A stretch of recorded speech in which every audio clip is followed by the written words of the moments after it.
S আলমের পর আরও শীর্ষ 5 ব্যবসায়ীর বিরুদ্ধে কর ফাঁকির অনুসন্ধান শুরু করল এনবিআরের কেন্দ্রীয় গোয়েন্দা সংস্থা CIC. Orion, Bashundhara, Summit, Nasa ও বেক্সিমকো গ্রুপের মালিক ও পরিবারের সদস্যদের লেনদেনের তথ্য চেয়ে ব্যাংক ও আর্থিক প্রতিষ্ঠানে চিঠি দিয়েছে সংস্থাটি। সার্কেল অফিসগুলো থেকে আনা হচ্ছে তাদের ও কোম্পানির আয়কর নথিও। শেখ হাসিনার পতনের পর তার সরকার ঘনিষ্ঠ প্রভাবশালী রাজনীতিক ও ব্যবসায়ীদের বিরুদ্ধে আর্থিক অনিয়মের অভিযোগ তদন্ত শুরু করেছে বিএফআইউ সহ গোয়েন্দা সংস্থাগুলো। চট্টগ্রামের আলোচিত ব্যবসায়ী এস আলম, রাজনীতিবিদ শেখ সেলিমের পরিবারের সদস্যদের কর ফাঁকি অনুসন্ধান শুরু করেছে এনবিআরের কর অঞ্চল 15। এবার অনুসন্ধান শুরু হলো আরও শীর্ষ 5 ব্যবসায়িক গ্রুপের মালিকদের বিরুদ্ধে। তারা হলেন বসুন্ধরা গ্রুপের আহমেদ আকবর সোবহান, ওরিয়নের ওবায়দুল করিম, সামিট গ্রুপের রাজিজ খান, নাসা গ্রুপের নজরুল ইসলাম মজুমদার ও বেক্সিমকোর সালমান এফ রহমান। কর্মকর্তারা জানান, এসব উদ্যোক্তা ও তাদের পরিবারের সদস্যদের সম্পদ খতিয়ে দেখা হচ্ছে। আমাদের বিএফআইও কাজ করতেছে, আমরাও কাজ করব। আমরা তো এই জায়গায় কোনো অবস্থাতে বসে থাকবো না। ডেফিনেটলি এটা তো আমরা খুবই স্ট্রংলি দেখব। এটা ডেফিনেটলি আমরা স্ট্রংলি কাজ করব। কর্মকর্তারা জানান, রাজনৈতিকভাবে প্রভাবশালী হওয়া এসব ব্যক্তির বিরুদ্ধে গত 1 দশকে শক্ত অবস্থান নেয়নি এনবিআর। গ্রুপগুলোর কিছু প্রতিষ্ঠানের বিরুদ্ধে ভ্যাট ও শুল্ক ফাঁকির অভিযোগে ছোট ছোট মামলা হলেও কখনো পূর্ণাঙ্গ তদন্ত করা হয়নি। বিপুল সম্পদের কারণে দেশজুড়ে পরিচিত এসব গ্রুপের কর্ণধাররা, কিন্তু তাদের অনেকেই কখনো সেরা করদাতার তালিকায় জায়গা পাননি। শুধু বেক্সিমকোর মালিকরা গত বছর সেরা করদাতার খেতাব পান। যাদের বিরুদ্ধে ব্যবস্থা গ্রহণ করতে হবে সেখানেও আমার মনে হয় যে একটা অগ্রাধিকার ঠিক করে যাতে হ্যারাসমেন্ট না হয়, বাট আবার যাদেরকে এই যারা ট্যাক্স দেন নাই, অ্যাভয়েড করেছেন, এবং বিশেষত যেহেতু আমাদের রাজস্ব জিডিপি বৃদ্ধি না করলে আমরা ঋণ ফাঁদের মধ্যে পড়ে যাওয়ার একটা আশঙ্কা আছে, সেহেতু এখানে অনেক জোর দিতে হবে। সম্পদের তথ্য খোঁজার পাশাপাশি কর অঞ্চল থেকে এসব ব্যক্তির ও পরিবারের সদস্যদের কর নথি তলব করেছে সিআইসি। আনা হচ্ছে তাদের কোম্পানির নথিও। Ruhul Amin, independent News, Dhaka. আলোচিত সমালোচিত এস আলম গ্রুপের 12টি প্রতিষ্ঠানের কর ফাঁকির তদন্তে নেমেছে কাস্টমস, এক্সাইজ ও ভ্যাট কমিশনারেট। এতদিন নানা বাধার কারণে এস আলম গ্রুপের 2টি প্রতিষ্ঠানের জরিমানা সহ প্রায় 7,000 কোটি টাকার কর আদায় করতে পারছিল না সংশ্লিষ্ট কর্তৃপক্ষ। পরিবর্তিত পরিস্থিতিতে অন্যান্য প্রতিষ্ঠানেরও কর ফাঁকির তদন্তে নেমেছে কর্তৃপক্ষ। 2019-20 থেকে 2021-22 অর্থবছর পর্যন্ত এস আলম ভেজিটেবল অয়েল ও S Alam super edible oil কর ফাঁকি দিয়েছে 3,539 কোটি টাকা। এছাড়া চেমন ইস্পাত ফাঁকি দেয় 140 কোটি টাকার ভ্যাট। পরে জরিমানা সহ প্রায় 7,000 কোটি টাকা পরিশোধে গড়িমসি করে। বর্তমানে গ্রুপের 12 প্রতিষ্ঠানের অনিয়ম ও ভ্যাট ফাঁকির তদন্তে কমিটি গঠন করেছে কাস্টমস, এক্সাইজ ও ভ্যাট কমিশনারেট। এই কমিটি 1 মাসের মধ্যেই প্রতিবেদন দেবে। এস আলমের এসব তদন্তের জন্য যে জিনিসটা আমাদের প্রয়োজন, ব্যাংকের থেকে ইনফরমেশনটা আনতে হয়। তো আমরা দীর্ঘদিন ব্যাংকের সাথে চিঠিপত্র যোগাযোগ করার চেষ্টা করেছি, কিন্তু ব্যাংক থেকে আমরা সহযোগিতা পেতাম না। আয়কর বিভাগ থেকে তথ্য নিয়ে আমরা মামলাগুলো করেছি। এছাড়া ব্যাংক ঋণের সুবিধা সহ নানা কারণে তৈরি করা নাম সর্বস্ব প্রতিষ্ঠানগুলোরও তদন্ত করছে কাস্টমস কর্তৃপক্ষ। প্রায় 12টা প্রতিষ্ঠানের তদন্ত চলছে, যেগুলো কিছু অস্তিত্ব আছে, যেগুলো আমাদের তারা নিয়মিত ভ্যাট দেয় এবং অধিকাংশ কোনো রকম অ্যাক্টিভিটি নাই। এগুলো তৈরি করাই হয়েছে মূলত ট্যাক্স ফাঁকি দেওয়ার জন্য, এবং এটা ব্যাপক পরিমাণে, বিপুল পরিমাণে বেনামে ব্যাংক লোন নেওয়ার জন্য। এরই মধ্যে এস আলম ও তার পরিবারের ব্যাংক হিসাব তলব করা হয়েছে।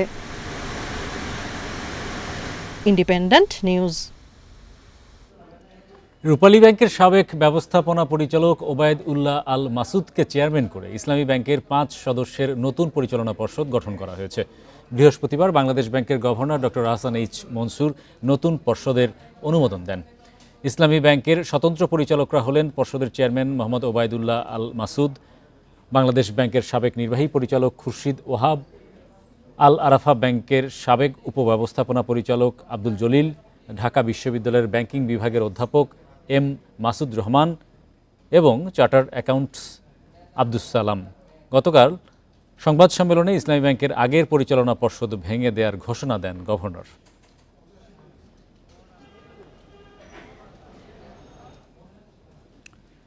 মোবাইল ফিনান্সিয়াল সার্ভিস নগদে প্রশাসক নিয়োগের কারণে পুরনো বোর্ড এবং প্রধান নির্বাহী থাকবে না বলে জানিয়েছেন কেন্দ্রীয় ব্যাংক থেকে নিয়োগ পাওয়া প্রশাসক বদিউজ্জামান দিদার। বৃহস্পতিবার প্রতিষ্ঠানটিতে দায়িত্ব নেয়ার পর এক সংবাদ সম্মেলনে একথা জানান তিনি। প্রশাসক জানান, নগদের এখনও পরিপূর্ণ লাইসেন্স নেই, তবে আইন অনুযায়ী ডাক বিভাগ বাংলাদেশ ব্যাংকের থেকে অনুমোদন নিয়ে কার্যক্রম চালাচ্ছে। তাই আগামী 1 বছর প্রতিষ্ঠানটিকে নেতিবাচক অবস্থান থেকে ফিরিয়ে এনে পরিপূর্ণ লাইসেন্স পাওয়ার ব্যবস্থা করবেন বলে জানান তিনি। আরও জানান, নগদ এতদিন যেভাবে ব্যবসা করে আসছিল সেভাবেই করবে, শুধু কাঠামোগত পরিবর্তন করা হতে পারে। আর প্রয়োজন মনে হলে যে কোনো সময় নিরীক্ষা করা হবে। এছাড়া কারো চাকরি যাবে না বলেও জানান প্রশাসক। পরিপূর্ণ লাইসেন্স নগদ সার্ভিস দিয়ে যাবে, এই আস্থাটা রাখার জন্য আমরা আসলে নগদে এসেছি এবং আমাদেরকে 1 বছরের জন্য অ্যাপয়েন্ট করা হয়েছে। 1 বছর নট নেসেসারিলি আমরা যে 1 বছরই থাকবো, যদি দেখা যায় হ্যাঁ নগদের এই যে মানুষের যে কিছুটা বিরূপ আস্থায় এসছে, মানুষ বলছে যে নগদে টাকা রাখবো কি না, এই ধরনের জিনিস আপনারাও জানেন যে হচ্ছে, এই আস্থাটা মানুষের ফিরে আসলে আমরা চলে যাব। ইসলামী ব্যাংকের পরিচালনা পর্ষদ ভেঙে দিয়ে নতুন পর্ষদ গঠন করা হয়েছে। এ বিষয়ে বাংলাদেশ ব্যাংকে প্রধান কার্যালয়ে কথা বলছেন গভর্নর আহসান এইচ মনসুর। আমরা সরাসরি যোগ দিচ্ছি সেখানে। যেন প্রতারিত না হয়, তাদের জন্য কোনো ক্ষতি না হয়, এটা হচ্ছে ইমিডিয়েট উদ্দেশ্য। আর লঙ্গার টার্ম উদ্দেশ্য হচ্ছে, আমরা কিন্তু নগদকে ধ্বংস করতে চাই না। আমরা চাই নগদ আরও শক্তিশালী একটা প্রতিষ্ঠান হোক। নগদ যেন একটা বিকাশের মতোই একটা স্বচ্ছ, কমপ্লায়েন্ট, ইন্টারন্যাশনালি রিকগনাইজড একটা আইকনিক প্রতিষ্ঠান হোক। হ্যাঁ, বাংলাদেশের আমরা যেটা বলি ইউনিকর্ন প্রতিষ্ঠান কিন্তু একটাই, সেটা বিকাশ, আর কেউ নেই ওই ক্যাটাগরিতে। তো সেই ক্যাটাগরিতে আমরা এটাকে নিতে চাই। আমাদের উদ্দেশ্য হচ্ছে যে কম্পিটিশন বাড়াতে হবে এই ক্ষেত্রে, এবং যোগ্য কম্পিটিশন, নট আনফেয়ার কম্পিটিশন।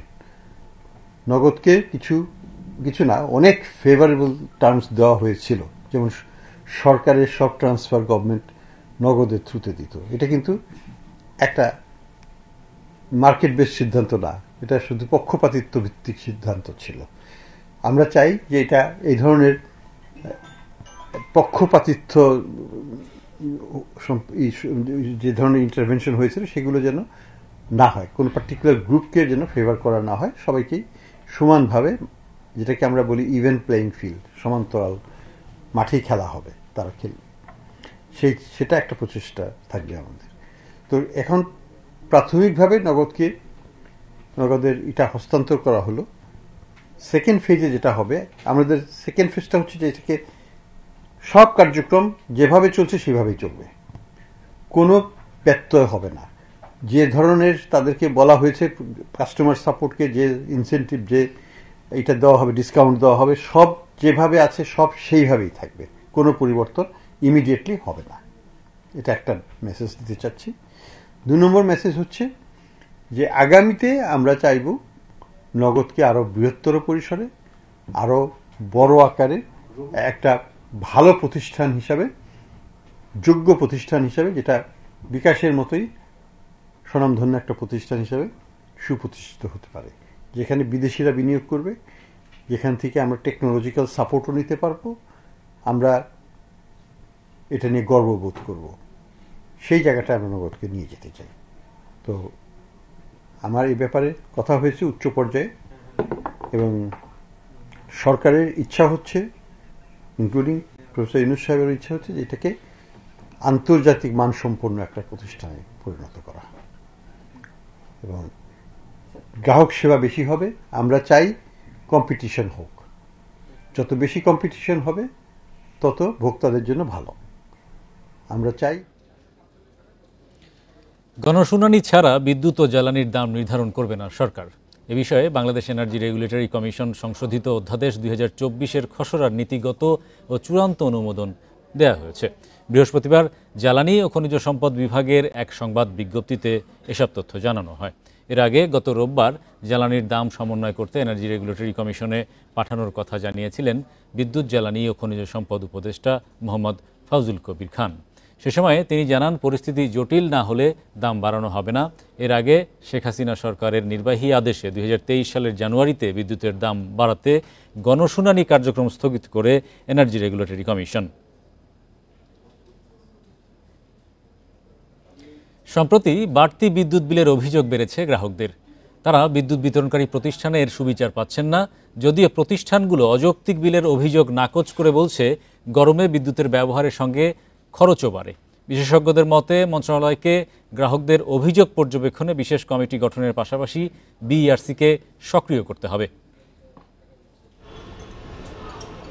রাজধানীতে বিদ্যুৎ বিতরণ করে Dhaka Power Distribution Company DPDC ও Dhaka Electric Supply Company DESCO. Bill আদায় হয় প্রিপেইড ও পোস্টপেইড দুই ধরনের মিটারে।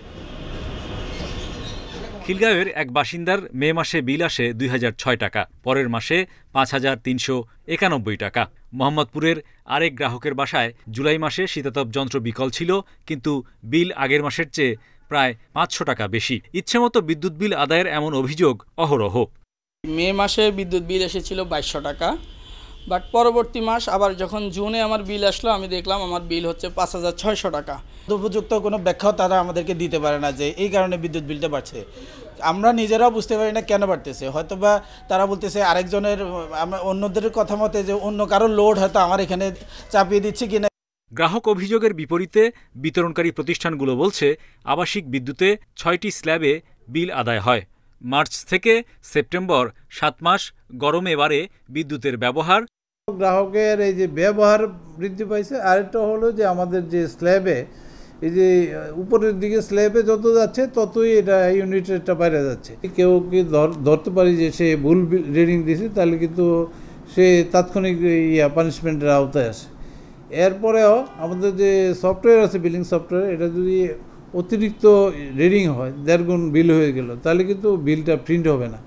বিশেষজ্ঞরা বলছেন বিতরণকারী কোম্পানিগুলোর জবাবদিহি নেই, এতেই বেড়েছে গ্রাহক ভোগান্তি। মন্ত্রণালয়ের কোনো সিনিয়র অ্যাডিশনাল সেক্রেটারিকে প্রধান করে যদি এটিকে ব্যবস্থা করেন, এটির সমস্যাগুলো যদি চিহ্নিত করা যায়, তাহলে সেটির আলোকে এটি সমাধানের ব্যবস্থা নেওয়া। আমরা চাইব যে ভোক্তার এই ধরনের বিভিন্ন সমস্যা দিয়ে যেন নিয়মিত ভিত্তিতেই তার সমাধানের জন্য উদ্যোগ থাকার জন্য প্রাতিষ্ঠানিকভাবে এনার্জি রেগুলেটরি কমিশনকে পুনরায় তার আগের অবস্থায় ফিরিয়ে নিয়ে যাওয়া। পর্যবেক্ষকরা বলছেন গ্রাহক অভিযোগের মুখে বিদ্যুৎ বিল কমানোর নজিরও আছে, যা প্রশ্নবিদ্ধ করে বিতরণকারী কোম্পানির স্বচ্ছতাকে। Hari Saha, Independent News, Dhaka. নির্বাচনী হলফনামা অনুযায়ী গত 5 বছরে সবচেয়ে বেশি 497 গুণ সম্পদ বেড়েছে সিরাজগঞ্জ 2 আসনের জান্নাত আরা হেনরির। এছাড়াও রাজনৈতিক প্রশ্রয়ে শূন্য থেকে কোটি কোটি টাকার মালিক হয়েছেন অনেক সংসদ সদস্য। অস্বাভাবিক হারে সম্পদ বৃদ্ধি পাওয়া শীর্ষ 5 সংসদ সদস্যকে নিয়ে অনুসন্ধান শুরু করেছে দুর্নীতি দমন কমিশন। হাই স্কুলের শিক্ষক হিসেবে কর্মজীবন শুরু করা জান্নাত আরা হেনরি 2008 সালে নবম জাতীয় সংসদ নির্বাচনে সিরাজগঞ্জ 2 আসন থেকে হেরে যান। নির্বাচনী হলফনামায় তার সম্পদের পরিমাণ ছিল 13,27,000 টাকা। 2009 সালে সোনালী ব্যাংকের পরিচালক নির্বাচিত হন তিনি। 2024 সালে নির্বাচনী হলফনামায় তিনি সম্পদ দেখান 64 কোটি টাকা। দশম জাতীয় সংসদ নির্বাচনের হলফনামায় ময়মনসিংহ 9 আসনের আনোয়ারুল আবেদিন তুহিন বার্ষিক আয় দেখান 2,30,000 টাকা। 10 বছরে 311 গুণ বেড়ে তার বার্ষিক আয় এখন 1,20,00,000 টাকা। চট্টগ্রাম 15 আসনের নৌকা প্রার্থীর আবু রেজা মোহাম্মদ নেজামুদ্দিন নদভীর 2018 সালের নির্বাচনী হলফনামা অনুযায়ী তার বার্ষিক আয় বেড়েছে 250 গুণ। যশোর 3 এর কাজী নাবিল আহমেদ একাদশ সংসদ নির্বাচনের হলফনামায় তার বার্ষিক আয় দেখান 1,26,00,000 টাকা। 2024 সালে তা বেড়ে দাঁড়িয়েছে 35 কোটি টাকায়।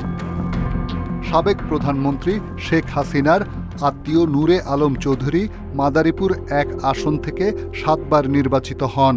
শেষ 5 বছরে তার সম্পদ বেড়েছে 84 গুণ। টিআইবি বলছে শুধু হলফনামা নিয়ে কাজ করলে চলবে না, কারণ হলফনামার চেয়ে বহুগুণ বেশি অর্থ পাচার বা লুকিয়ে রেখেছে অনেক সংসদ সদস্য। দুদকে যখন একজন ব্যক্তি কমিশনার হিসাবে চেয়ারম্যান হিসেবে নিযুক্ত হন তখন তার কাছে এমন একটা জায়গায় তিনি চলে গেছেন তার কাছে কিন্তু তার পক্ষে আর কিছু রাষ্ট্রের কাছ থেকে বা কারো সরকারের কাছ থেকে পাওয়ার কিছু অবস্থা থাকে না। কাজে তিনি কেন তার হাতে অর্পিত ক্ষমতাটাকে যথাযথভাবে ব্যবহার করতে সৎসাহস দেখাতে পারবেন না। নির্বাচনের সময় হলফনামা ধরে সংসদ সদস্যদের বিরুদ্ধে অভিযোগের ঝড় উঠলেও কোনো ব্যবস্থা নেয়নি দুদক। এবার প্রভাবমুক্ত থেকে দুদককে কার্যকর ব্যবস্থা নেয়ার পরামর্শ টিআইবির। Rishad Huda, Independent News, Dhaka. Dhaka Stock Exchange এবং চট্টগ্রাম স্টক এক্সচেঞ্জের স্বতন্ত্র পরিচালকরা পরিচালনা পর্ষদ থেকে পদত্যাগ করা শুরু করেছেন। পুঁজিবাজার নিয়ন্ত্রক সংস্থা বাংলাদেশ সিকিউরিটিজ অ্যান্ড এক্সচেঞ্জ কমিশনের পক্ষ থেকে মৌখিক নির্দেশের পরিপ্রেক্ষিতে তারা পদত্যাগ করছেন। ঢাকা ও চট্টগ্রাম স্টক এক্সচেঞ্জ কর্তৃপক্ষের সঙ্গে কথা বলে এ তথ্য নিশ্চিত হওয়া গেছে। তথ্যমতে ডিএসসির 5 জন স্বতন্ত্র পরিচালক মেইল ও হার্ড কপির মাধ্যমে পদত্যাগপত্র জমা দিয়েছেন। বাকি একজন ব্রিগেডিয়ার জেনারেল ট্রান্সফার হয়ে গেছেন, আর এর আগে ডিএসসির চেয়ারম্যান পদত্যাগ করেন। এদিকে সিএসিতেও স্বতন্ত্র পরিচালক রয়েছেন মোট 7 জন। এর মধ্যে সিএসির 2 জন স্বতন্ত্র পরিচালক ইতোমধ্যে পদত্যাগ করেছেন। বাকিরা বৃহস্পতিবারের মধ্যে পদত্যাগ জমা দেবেন বলে জানা গেছে। পুঁজিবাজার নিয়ন্ত্রক সংস্থা বাংলাদেশ সিকিউরিটিজ অ্যান্ড এক্সচেঞ্জ কমিশনের সাবেক চেয়ারম্যান শিবলি রুবায়াত উল ইসলাম, তার ছেলে জুহায়ের সারার ইসলাম সহ 11 ব্যক্তির সব বিও হিসাব অবরুদ্ধ করা হয়েছে। বিএসইসি বুধবার এই সিদ্ধান্ত নিয়েছে। বিএসইসির নির্দেশনায় বলা হয়েছে, উল্লেখিত ব্যক্তিদের নামে শেয়ারবাজারে যত বিও হিসাব রয়েছে সেগুলো পরবর্তী নির্দেশ না দেয়া পর্যন্ত অবরুদ্ধ থাকবে। এসব হিসাবে যতদিন অবরুদ্ধ থাকবে ততদিন এগুলোতে শুধু অর্থ জমা করা যাবে, কিন্তু কোনো অর্থ তোলা যাবে না। অবরুদ্ধ থাকা অবস্থায় এসব বিও হিসাবে কোনো শেয়ার লেনদেন করাও যাবে না।